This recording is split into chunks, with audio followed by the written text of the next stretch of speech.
हर हर महादेव।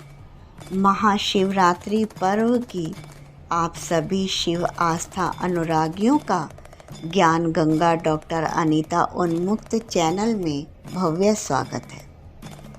साथ ही फाल्गुनी कृष्ण पक्ष की महाशिवरात्रि की आप सभी को हार्दिक शुभकामनाएं। फाल्गुनी मास की महाशिवरात्रि का अपने में विशेष महत्व है, क्योंकि धरा पर सब कुछ शिव हैं और शिव ही सब कुछ हैं। शिवा तथा संपूर्ण जगत में कोई भेद ही नहीं है। जैसे एक ही सूर्य नामक ज्योति जल आदि उपाधियों में विशेष रूप से अनेक प्रकार की दिखाई देती है, उसी प्रकार शिव भी अनेक रूप में दिखाई देते हैं। जैसे आकाश सर्वत्र व्यापक होकर भी स्पर्श आदि बंधन से मुक्त हैं, उसी प्रकार मेरे बाबा भोलेनाथ व्यापक शिव भी कहीं नहीं बंधते।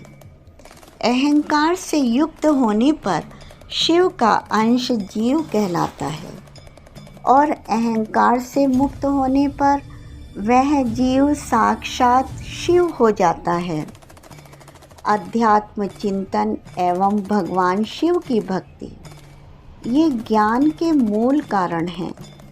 शिव जी को अपना ब्रह्म रूप यानी शिवलिंग की आराधना अत्यंत प्रिय है।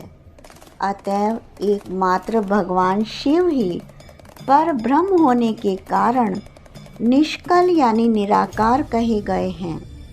इसीलिए शिवलिंग साक्षात ब्रह्म का प्रतीक है। शिव को त्र्यंबक भी कहते हैं, क्योंकि यह उनकी तीसरी आँख है।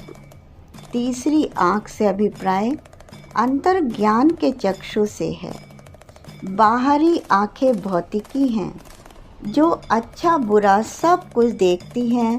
माया के कारण उन्हें उचित अनुचित का ज्ञान नहीं हो पाता, परंतु तीसरी आँख केवल सत्य को ही देख पाती है।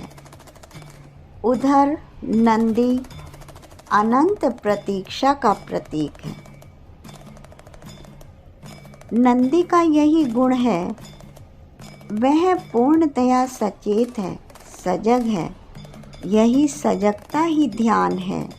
यानी नंदी स्वयं शिव जी की प्रतीक्षा में ध्यान लगाए रहते हैं। नंदी उसी बात का प्रतीक है।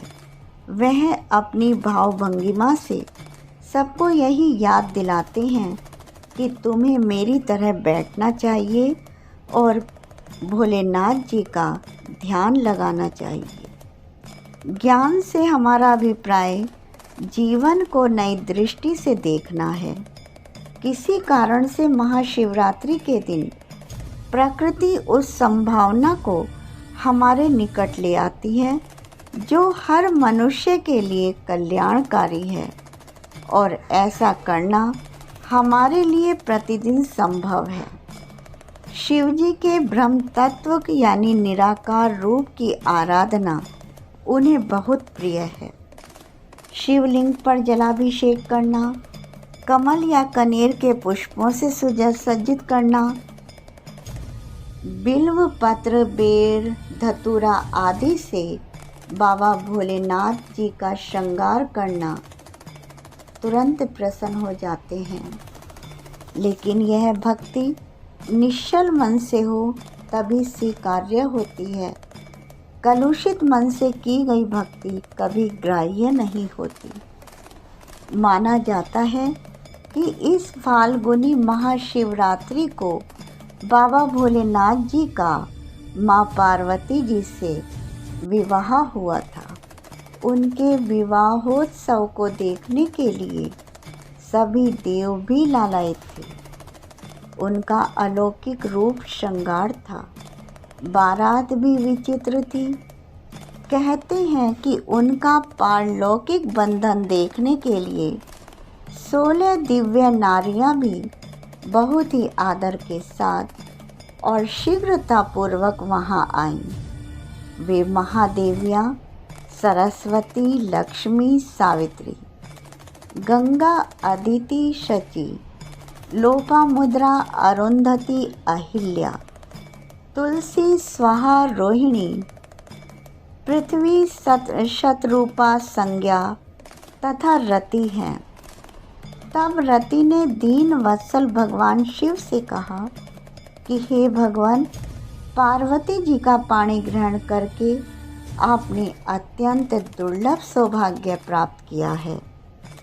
इस विवाहोत्सव में सभी सुखी और उत्साहित हैं, लेकिन केवल मैं ही अपने पति कामदेव के बिना दुख से परिपूर्ण हूँ। हे प्रभु, आप प्रसन्न होकर मुझे सनाथ कीजिए, मेरे पति कामदेव को जीवन दान दीजिए। यहाँ बता दें कि अपने विवाह से पूर्व ही भगवान शिव ने कामदेव जी को भस्म कर दिया था। समस्त शिवगण इस विवाह से अत्यंत खुश और सुखी थे। वे अत्यंत भक्तिपूर्वक शिवा और शिव की आराधना करने लगे। शिव विवाह का वर्णन वास्तव में शोकनाशक, आनंददायक, धन और आयु की वृद्धि करने वाला है। इसलिए शिवरात्रि की रात्रि अपने में अनूठा महत्व रखती है। यह रात्रि ध्यान अर्चना के लिए सर्वश्रेष्ठ मानी जाती है। इसलिए सबसे सरल पंचाक्षर ओम नमः शिवाय का जप अर्चना रात्रि में करनी चाहिए, क्योंकि इस रात्रि सर्व सिद्धि योग होता है। अतएव सभी ध्यान भक्ति में लीन हो जाइए। फिर देखिए बाबा भोलेनाथ जी की असीम अनुकंपा की कैसी वृष्टि होती है आप सभी पर। शिव रसायन से सराबोर हो जाइए। बोलो हर हर महादेव। जय बाबा ओघड़नाथ जी की।